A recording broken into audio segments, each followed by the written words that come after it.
سيئات أعمالنا من يهده الله فلا مضل له ومن يضلله فلا هادي له وأشهد أن لا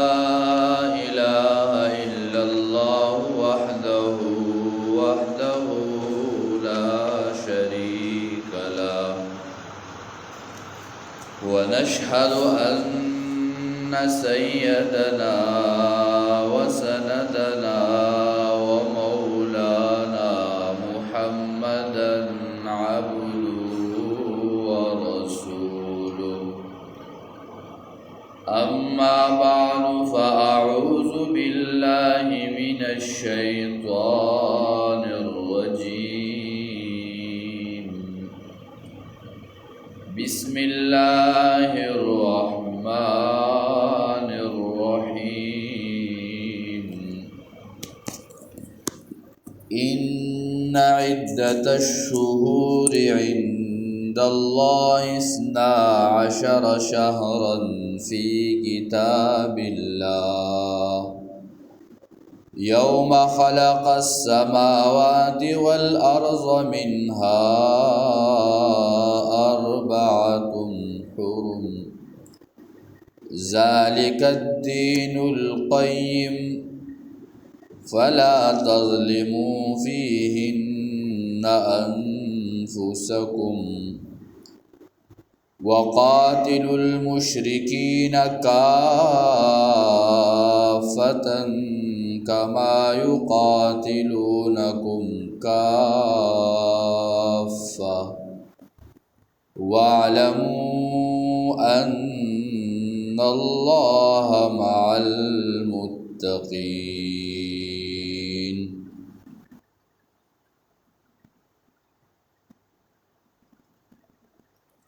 وقال قائدنا الأعظم رسول الله صلى الله عليه وسلم لا عدوى ولا طير ولا هامة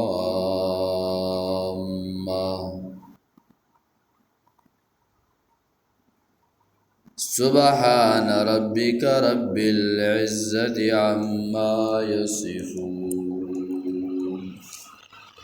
وسلام على المرسلين والحمد لله رب العالمين. عزت مند مسلمانانو حاضرین اوریدونکو منگاو تاسو ته معلومه ده چې د محرم الحرام میاش داغی 29 تاریخ ده او ہجری 1447 ہجری دا کم آیاتنا مبارکہ حغمون تلاوت کرل یو رز برستا حغم یاش دا سفر المظفر حغ شروع کی گی دا دغ مناسبت دا وجنا من دغ آیات مبارکہ دا سورہ توبی تلاوت کو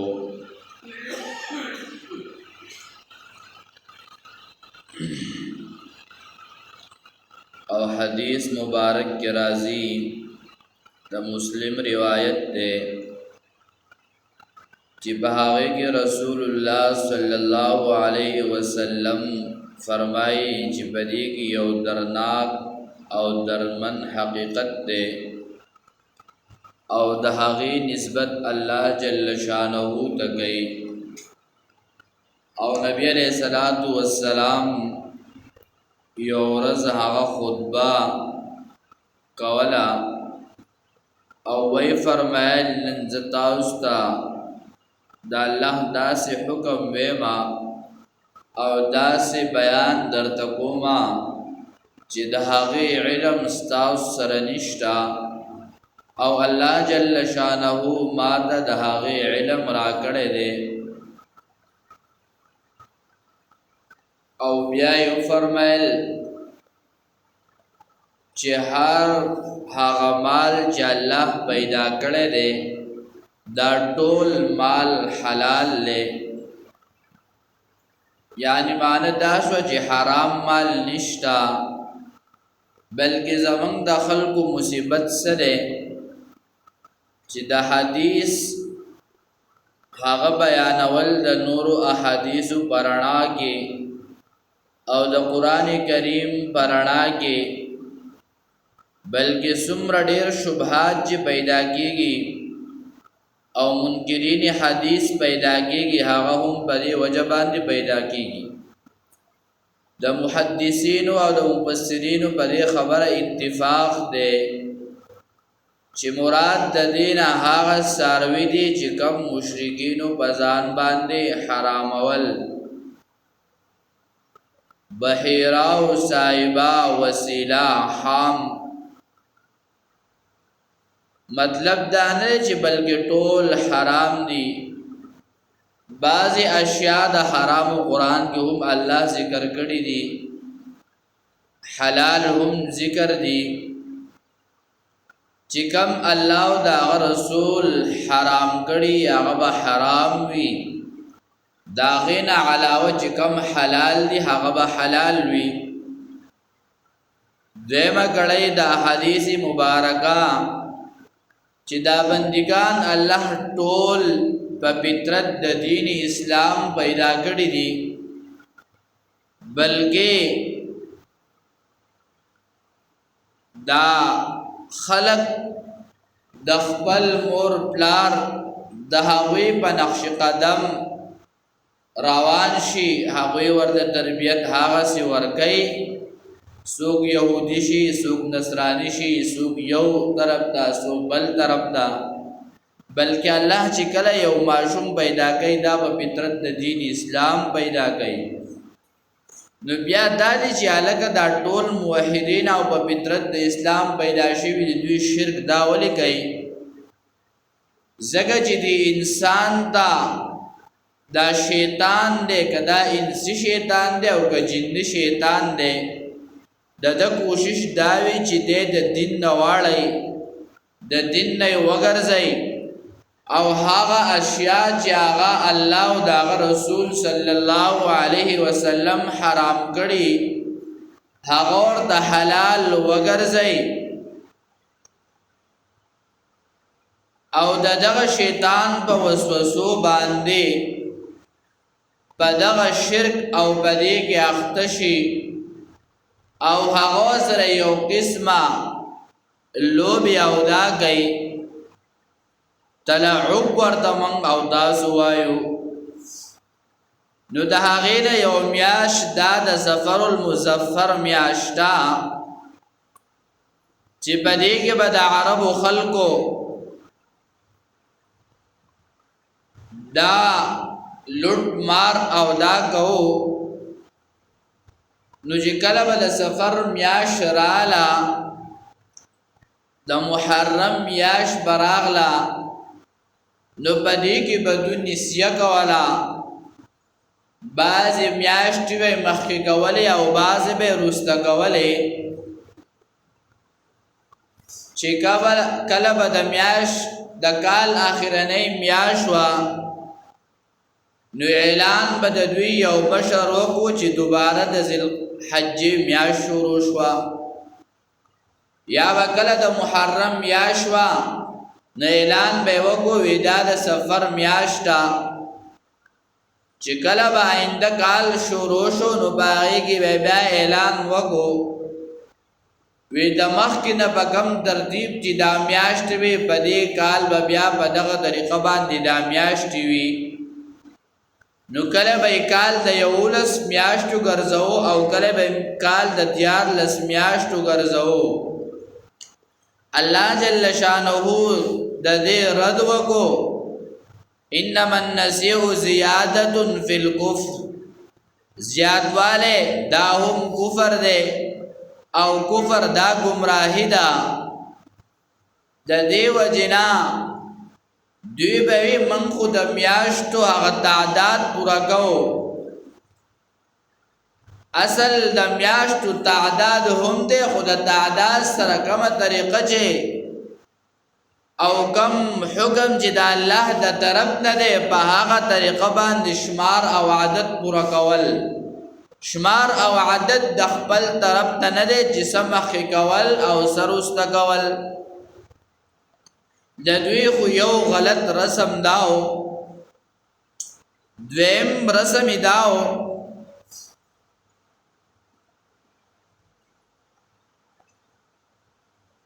چې دا صبر اصل معنا هغه خالیواله دی چې قبل د ذوالحجه او د محرم میاشت راغله نو دوی خدا دو درې میاشت د حرمت تیرې کړې وي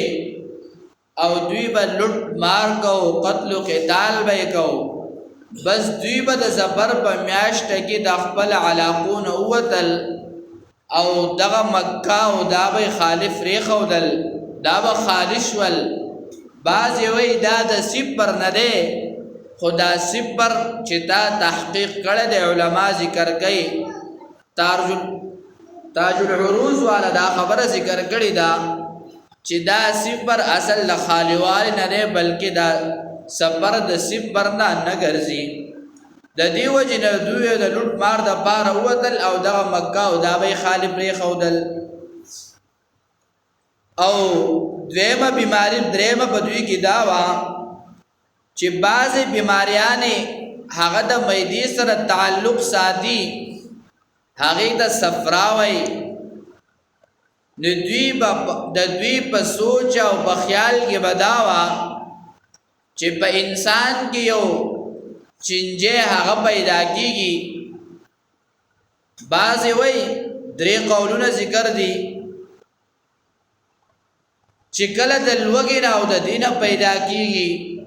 بعضې وایي په دې سینه باندې دا پیدا شي او بعضې ذکر کوي چې د دغه لوږې نه دغه پیدا کېږي نو دوی به دغې ته نسبت کوو دا اصل سفر دی نو دا خبره صحیح نه ده او بل دا چې دوی به د دې هم تردید کو دا خبره به ذکر کوله چې دا میاش د سفر دې ته به وی دا ډېره زیاته تیزه ده په دې کې یو به دا خبره ذکر کوله چې د نبی علیه الصلاۃ والسلام شدت د بیماری په دې ورځو کې تېر شوی نو دوی به دغه قول ذکر کوو چې دا 14 ورځې ډېرې زیاتې او سختې دي بلکې علما ذکر کوي چې دا ناجایز ده دا خبره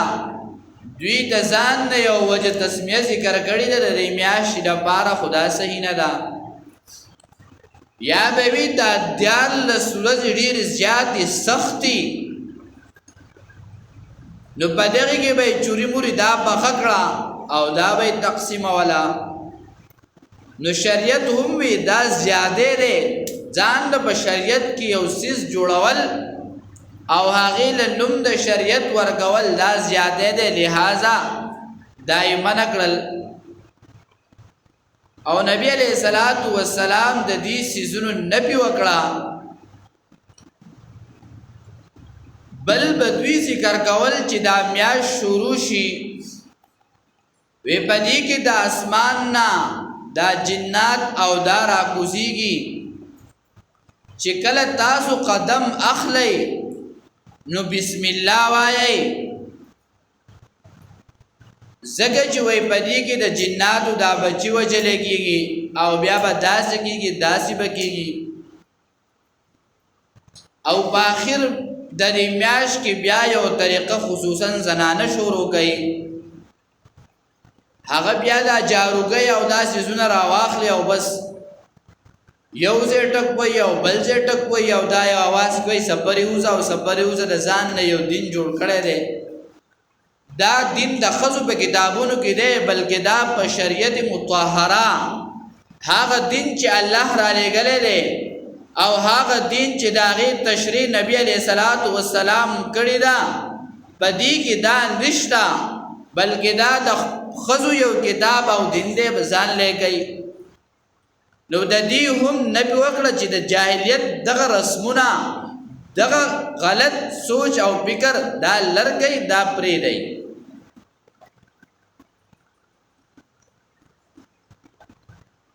او بل چې دوی به وي هلکه په دې ورځو کې نکاح کول دا صحیح نه دي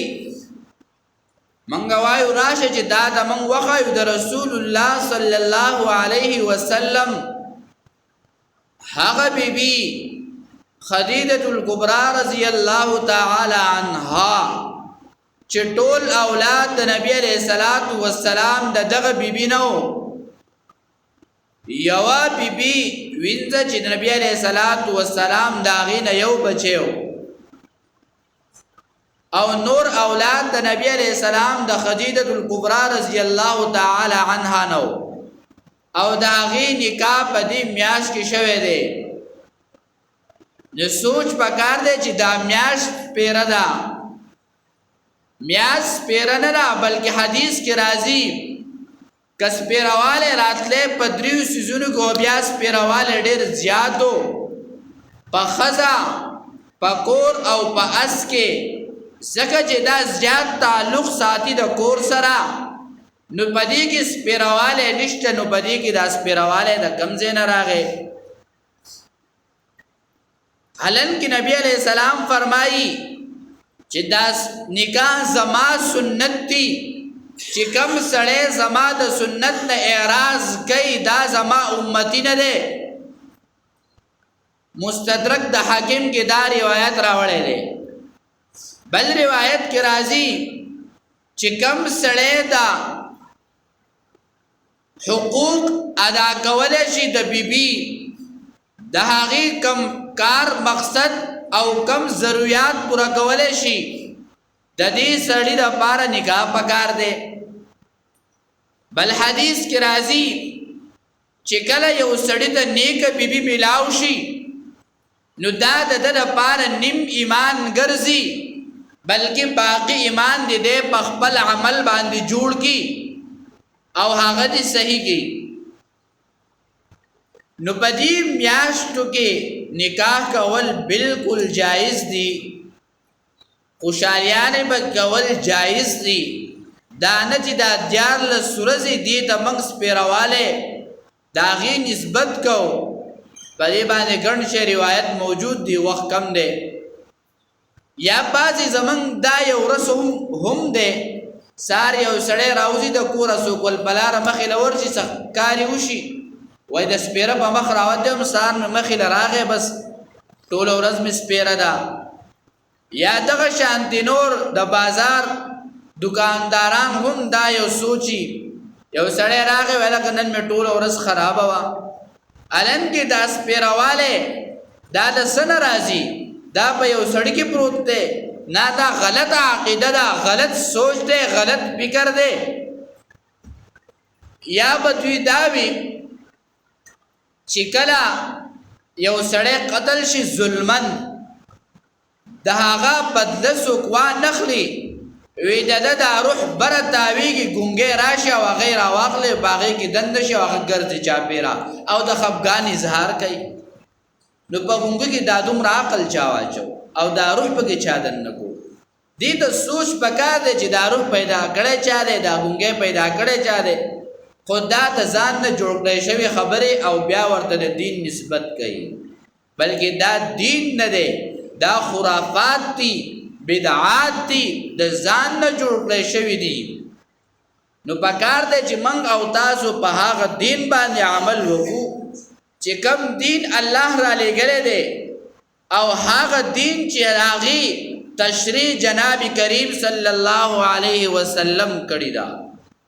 نو الوبا او چې کله دا بدپالی یا دغه سپیرواله راځي دا د انسان په عمل باندې راځي چې کله د انسان عمل خيستوي دا د بخيسته بدله ملاويږي چې عمل وي بد وي نو دا د غلطه سوچ او فکر ملاویږي. د دې وجنا دا میاش پیر نه ده، د دین اعراض پکار دی، خپل زنانو دویل پکار دی چې دا صبر میاشتا و جنات را کوزیږي، دا را کوزیږي. یو حدیث کې راځي غالبا د مسلم روایت ده، وی چې کله دا شیطانان بره وخیږي او دوی د برینه په شغله اوشتل شي او دوی زمکه تراګوشي، دا کانداو کانه داشي چې ماخام کې کم ماشوم هغه راوزی نو دغه نقصان ورګي. او پای کې صحیح حدیث د رسول الله موجود دی چې تاسو ماخام د تیارې نه مخکې خپل ماشومان کور کې دنده ساتي، دا سینه چې دغه شیطانات هغه ورته نقصان او دا ورګي. نو دا غي د پاره حفاظت دغه طریقه ده. د دې وجنا دا میاش پیرګنل دې د غلط نسبت کول نو دا صحیح خبره نه ده، بلکې دا محترمه میاش ده. پدې کې خوشالیان هم دي، پدې کې هر څه پکار دي. دا ټول میاش او ټول ورځي دا د چا دي؟ دا د الله پاک پیدا کړي، پدې کې سپیرواله نشتا. الله یو دیمه خبره سي وضاحت کو. نن سبا تاسو ته معلومه خبره ده چې کوم واقعا مخې ته راغلې ده، په میډیا باندې هم گردش کوي او هر سړی نن سبا ټول نه زیات خلک بیا ځوانان چې هغوی ته د میډیا هر څه معلومات او داسې زونه